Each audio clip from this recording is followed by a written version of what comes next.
Hello everyone, welcome to my channel. We will learn today Hindi pedagogy. आज हम लोग Hindi pedagogy जानेंगे भाषा की शिक्षण विधि। इसमें आपको दो विधियां बताई जाएगी, एक डाल्टन विधि और एक किंडरगार्टन पद्धति।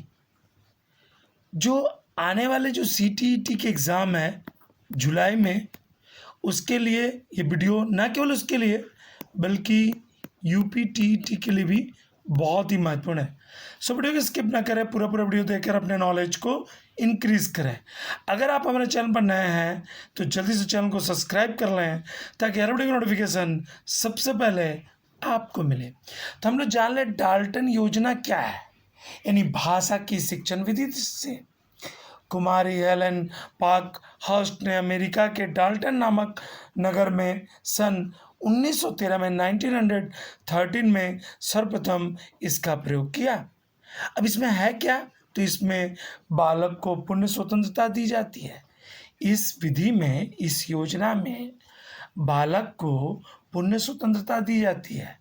कक्षा के स्थान पर प्रयोगशाला होते हैं और बच्चों को पाठ का ठेका दे दिया जाता है, यानी पाठ करने के लिए दे दिया जाता है। पाठ को कई इकाइयों में बांट दिया जाता है, यानी यूनिट्स में, और एक दिन का काम एक इकाई में करना पड़ता है, यानी 1 day work you will have to do in 1 units. एक दिन का काम आपको एक इकाई में करनी पड़ती है। इस इकाई को बच्चे चाहे एक दिन में पूरा करें या महीने लगाए। सप्ताह के कार्य को असाइनमेंट कहते हैं, यानी साप्ताहिकी जो कार्य होता है, जो कार्य किए जाते हैं, वर्क किए जाते हैं, उसे असाइनमेंट कहते हैं। यह असाइनमेंट कई इकाइयों में विभक्त होते हैं। आप समझ रहे हैं, इन बातों से परिचित हो रहे हैं। बच्चे प्रयोगशाला में बैठकर अपना काम पूरा करते हैं, इसे भी ध्यान दें आप। डाल्टन विधि में बच्चे प्रयोगशाला में बैठकर अपना काम पूरा करते हैं। अध्यापक का काम मार्गदर्शक का है, यानी अध्यापक जो है बच्चों को सही रास्ता दिखाते हैं। कार्य प्रारंभ करने से पूर्व छात्रों का एक सम्मेलन होता है जहां कक्षा अनुसार निर्देश भी दिए जाते हैं। गेट टुगेदर बच्चों को रखा जाता है और उसमें कार्य करने से पूर्व किस तरह से कार्य करना है इसके निर्देश दिए जाते हैं।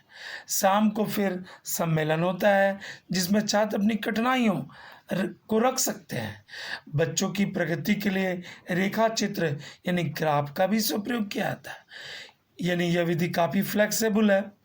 अब इसमें क्या क्या हिंदी में क्या क्या, हम तो हिंदी पढ़ रहे हैं, हिंदी पढ़ा कुछ इससे डाल्टन विधि को पढ़ाया जा रहा है आपको। तो भाषा शिक्षण में, भाषा शिक्षण के समय जो कार्य देते समय अध्यापक छात्रों को निम्नलिखित सूचनाएं दे देता है। पहला क्या सूचना देता है, पाठ के प्रकार का नाम। द्वितीय क्या, समस्या, जैसे निबंध लिखना। अमुक पाठ का गंभीर अध्ययन करना। थर्ड क्या है, लेखन कार्य, शब्द संग्रह, शुक्ति संग्रह। फोर्थ क्या है, कंठ स्थिरीकरण, जैसे शब्दार्थ या कविता। फिफ्थ क्या है, बैठक का स्थान, समय, विषय आदि। सिक्स क्या है, सहायक पुस्तकें। तो इस तरह से भाषा शिक्षण में अध्यापक छात्रों को कार्य की सूचनाएं दे देते हैं। ओके, आप आगे जानें। 7 नंबर में क्या है, विभागीय छूट। यदि अन्य विषयों में उस पाठ से संबंध बातें पढ़ ली गई हैं तो भाषा का अध्यापक काम की कुछ छुट्टी दे देता है। 8 नंबर प्रगति यानी ग्राफ। इस विधि में गृह कार्य का इस्तेमाल नहीं रहता है। क्या, इस विधि में हम गृह कार्य जो होमवर्क है उसका इस्तेमाल नहीं करते हैं। बालक अपनी जिम्मेदारी समझता है, किंतु इसका प्रयोग केवल उच्च अथवा माध्यमिक स्तर पर ही किया जाता है। यानी डाल्टन विधि जो है वह उच्च और माध्यमिक स्तर के लिए काफ़ी उपयोगी है। प्रारंभिक स्तर पर इसका प्रयोग नहीं किया जा सकता। तो यहाँ से क्वेश्चन आ जाएंगे कि डाल्टन विधि किसके लिए ज़्यादा उपयोगी है, तो आप बेशक कह सकते हैं उच्च अथवा माध्यमिक वर्ग स्तर के लिए यह उपयोगी है। प्रारंभिक स्तर पर इसका उपयोग नहीं किया सकता। बच्चों को मौखिक भाव प्रकाशन की शिक्षा इसमें ठीक से नहीं मिल पाती है।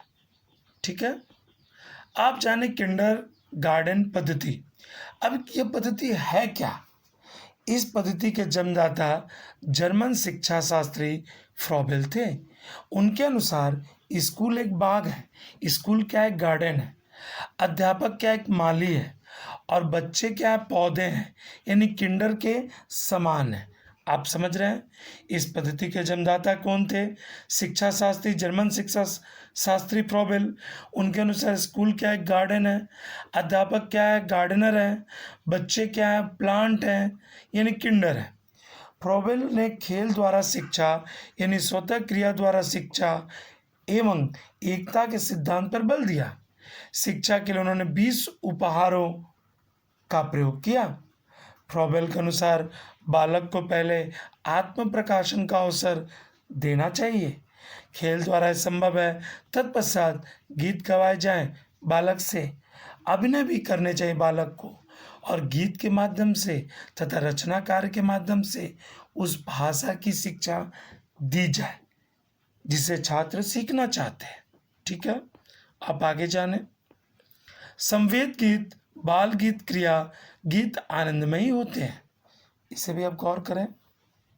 इससे उच्चारण सीखने में हिंदी में क्या होता है, अगर आप संवेद गीत, बाल गीत देते हैं तो ये बच्चे आनंददायी रूप से सीखते हैं और इससे उच्चारण सीखने में सुविधा होती है।